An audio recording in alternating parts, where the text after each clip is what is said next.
9/1/25 வியாழக்கிழமைக்கான menu பார்க்கலாம். சாதம் எப்போவுமே வடித்து தான் தருவோம், குக்கர் சாதம் கிடையாது.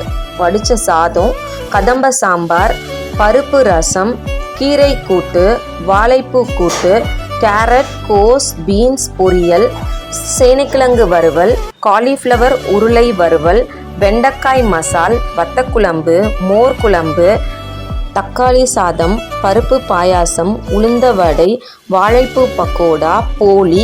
இது எல்லாம் தனித்தனியாகவும் வாங்கிக்கலாம். இல்லை ஒரு ஃபுல் மீல்ஸ் அப்படின்னா ரைஸ், ரசம், சாம்பார், வத்தக்குழம்பு, மோர், ஒரு கூட்டு, ஒரு வறுவல், அப்பளம் வரும், அப்படியும் வாங்கிக்கலாம். ஒரு மீல்ஸும் ஒரு ரைஸும் வாங்கினா 2 பேர் தாராளமாக சாப்பிட்லாம். ஏன்னா சாம்பார்லாம் 150 ml இருக்கும், புளிக்குழம்பு எல்லாமே 150 ml இருக்கும். அப்படியும் வாங்கிக்கலாம். உங்களுக்கு பிடிச்சிருந்தா வாங்கிக்கோங்க. பாய்.